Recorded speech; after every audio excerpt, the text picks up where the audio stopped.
တနင်္ဂနွေသားသမီးမိတ်ဆွေများလုံးမင်္ဂလာပါတနင်္ဂနွေသားသမီးတွေအတွက်ကို6လပိုင်းဇွန်လ1လစာဘေကံဟောစရန်ဟောကြားပေးမှာဖြစ်ပါတယ်အဲ့တော့ဇွန်လအခုလာတော့မဲ့ဇွန်လ6လပိုင်းဆိုတာ6တွေ့နေတဲ့လောကရက်ဒီတစ်ခုလုံးကိုနော်ဇွန်လရဲ့မိုးရေမိုးဆက်မိုးပေါက်တွေနဲ့စိမ့်ဆူတာယာပြီးတော့လောကရက်တစ်ခွင်လုံးပြန်လည်ပြီးတော့အသက်ဝင်လာတယ်အင်မတန်ပါပဲ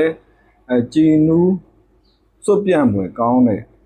ဓာတ်တလာလည်းဖြစ်ပါတယ်6လပိုင်းအဲ့တော့ပတ်ဝန်းကျင်တစ်ခုလုံးလောကရက်ကြီးတစ်ခုလုံးစိမ့်ဆူအေဂျင့်တာယာနေမဲ့6လပိုင်းအတွင်းမှာတနင်္ဂနွေသားသမီးတွေကအလောက်အကင်ကိုပထမဆုံးဟောကြားပေးမှာဖြစ်ပါတယ်အလောက်အကင်နဲ့ပတ်သက်တဲ့ကိစ္စတွေမှာမိမိလောက်ကင်နေတဲ့လုပ်ငန်းတွေစီးပွားရေးတွေဟာရုပ်တရက်အနှောက်အယှက်ကလေးတွေအဖူးထစ်လေးတွေဝင်လာတတ်ပါတယ်အလောက်ကင်နဲ့ပတ်သက်တဲ့ကိစ္စတွေမှာရင်းနှီးမြှုပ်နှံမှုကိစ္စတွေနော်ကိုယ့်ရဲ့လုပ်ငန်းကင်ရန်ကိစ္စတွေကလုပ်ငန်းအဟောင်းတဲ့နော်လုပ်ငန်းလုပ်နေတဲ့ပုံစံတွေကိုအသစ်ပုံစံမျိုးချိန်ပြီးတော့လောက်ကင်ဆောင်ရွက်တင်ပါတယ်ကိုလောက်ကင်နေတဲ့လုပ်ရိုးလုပ်စဉ်တွေနော်အလောက်ကင်တွေ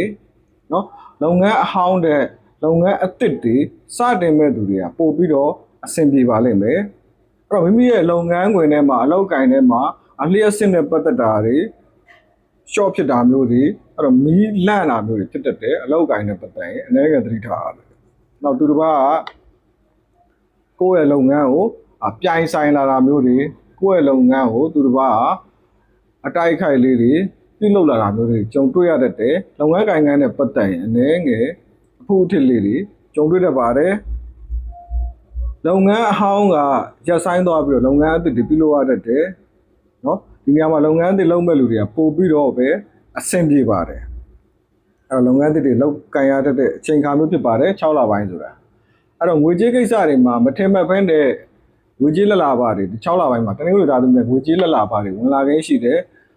ငွေကန်တွေအထူးကောင်းနေပါတယ်ငွေကြေးနဲ့ပတ်သက်တဲ့ကိစ္စတွေနော်ငွေကြေးဆိုင်ရာအချင်းငါးကိစ္စရင်းနှီးမြှုပ်နှံမှုကိစ္စနော်ထီပေါက်တယ်လို့အမှုရတယ်လို့မျိုးရုတ်တရက်ငွေကြေးလက်လာပါတွေဝင်ခင်းရှိတယ်အဲ့တော့ငွေဝင်မဲ့လက်ရွှင်မဲ့ကာလဖြစ်ပါတယ်အကျွေးကိစ္စတွေအဆင်ပြေမယ်ငွေကြေးနဲ့ပတ်သက်တဲ့ကိစ္စတွေဆောင်ရွက်မဲ့ကိစ္စတွေထူးထူးခြားခြားအဆင်ပြေမဲ့ဓာတ်တလဖြစ်ပါတယ်အဲ့တော့အခြေအေးကံတနင်္ဂနွေသားသမီးတွေနဲ့ဒီ6လပိုင်းဆိုတဲ့ကာလမှာအခြေအေးကံတွေထူးခြားခြားကံကောင်းပါလိမ့်မယ်အခြေအေးနဲ့ပတ်သက်ရင်စိတ်ချမ်းသာစရာတွေစိတ်ကြည်နူးစရာတွေအဆင်ပြေမှုတွေနော်ကံကောင်းမှုတွေရရှိပါလိမ့်မယ်အခြေအေးကံလည်းဒီ6လပိုင်းမှာတနင်္ဂနွေသားသမီးတွေနဲ့ထူးထူးခြားခြားကံတွေကောင်းနေပါလိမ့်မယ်ညနေချက်ကတော့ဒီအလောက်ကံနဲ့ပတ်သက်ရင်အပြိုင်ဆိုင်လေးတွေကြုံတွေ့ရတဲ့အနှောက်အယှက်လေးတွေကြုံတွေ့ရတဲ့အပူတင်လေးတွေကြုံတွေ့ရတဲ့ဒါကလည်းမိမိအနေနဲ့စိတ်ရှိရှိနဲ့အသိခံပြီးတော့ခေါင်းအေးထားပြီးတော့လောက်ကင်ဆောင်ရွက်ရင်အဆင်ပြေလာမဲ့အနေအထားမျိုးမှာရှိနေပါတယ်။ထပ်မံပြီးအိမ်တော်ရေးနဲ့ပတ်သက်ရင်အိမ်တော်ရှိတဲ့သူတွေအဲ့တော့ငယ်ရွယ်တဲ့သူတွေအနေနဲ့ဆိုရင်သားသမီးရတနာထုံကားတတ်တယ်။အိမ်တော်ပြုတ်မယ်လို့စဉ်းစားထားတဲ့သူတွေနော်ဝါမဝင်ငင်ပေါ့ဝါမဝင်ငင်အိမ်တော်ပြုတ်မဲ့သူတွေအနေနဲ့ကလည်းအိမ်တော်ရေးကိစ္စတွေမင်္ဂလာကိစ္စတွေခြေကိစ္စတွေကထူးထူးခြားခြားအဆင်ပြေမဲ့အောင်မြင်မဲ့အချိန်ခါမျိုးဖြစ်ပါတယ်အခြေရေးကံအိမ်တော်ရေးကံငွေကြေးကံတွေကောင်းနေတယ်အလုံးနဲ့ပတ်သက်ပြီးတော့အနည်းငယ်ညံ့နေတဲ့လာတလဖြစ်ပါတယ်6လပိုင်းဆိုတဲ့ကာလမှာကျမ်းမာရေးအနေနဲ့အနည်းငယ်သတိထားရမှာ6နဲ့ပတ်သက်တာတွေသတိထားရမယ်ကျမ်းမာရေးအညံ့ခိုက်တွေရှိတယ်နော်ဓာတိဥအကူပြောင်းကြောင့်အပြောင်းလဲကြောင့်ကျမ်းမာရေးညံ့တာမျိုးတွေကြုံတွေ့ရတတ်တယ်6နဲ့ပတ်သက်တာတွေဒူးကောင်းနဲ့ပတ်သက်တာတွေခါးနဲ့ပတ်သက်တာတွေကျမ်းမာရေးအညံ့ခိုက်တွေကြုံတွေ့ရတဲ့အနေအထားမျိုးမှာရှိနေပါတယ်တနင်္ဂနွေသားသမီးတွေနဲ့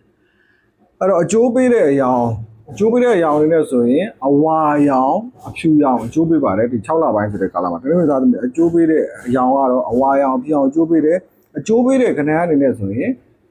1တို့9တို့10တို့ဆိုတဲ့ကဏ္ဍတွေအကျိုးပေးပါတယ်အဲ့တော့တနင်္ဂနွေသားသမီးတွေဒီ6လပိုင်းဆိုတဲ့ကာလမှာတလတာလုံးအကံတွေကောင်းဖို့လက်တွေပွင့်ဖို့အလုပ်ကိုင်တွေအဆင်ပြေဖို့အကျန်းစီတွေအောင်မြင်ဖို့ဆိုရင်မိမိအိမ်ဖျားမှာဖြော်ရည်နှစ်ခွက်နော်ဖြော်ရည်နှစ်ခွက်တော့မဟုတ်လက်ဖက်ရည်နှစ်ခွက်နော်အဲ့လိုနှစ်မျိုးနှစ်ခုလူတန်းချင်းအဖြစ်ဖြော်ရည်နှစ်ခွက်တော့မဟုတ်လက်ဖက်ရည်နှစ်ခွက်လူတန်းချင်းအဖြစ်တနင်္ဂနွေသားသမီးတွေဒီ6လပိုင်းတစ်လလုံးအကံတွေကောင်းလက်တွေပွင့်ပြီးတော့အဆင်ပြေအောင်မြင်နေမှာဖြစ်ပါတယ်ကျွန်တော်မိတ်ဆွေတနင်္ဂနွေသားသမီးများအားလုံးစိတ်ချမ်းသာခြင်း ကိုကြီးကျမ်းမာခြင်းနဲ့ပြည့်စုံကြပါစေအဲ့တော့ဆရာနာမည်ကတော့ဆရာဒါထက်ဆန်းဖြစ်ပါတယ်ဆရာရှင်မှာအသေးစိတ်ဒေးရင်မေးမြန်းခြင်းနဲ့ဆိုရင်ဆရာရဲ့ Viber ဖုန်းနံပါတ်ဖြစ်တဲ့39 962 992 335မှာ Viber မှာအသေးစိတ်လာရောက်မေးမြန်းနိုင်ပါတယ်ကျွန်တော်မိတ်ဆွေတို့သားသမီးများအားလုံးကျမ်းမာချမ်းသာကြပါစေ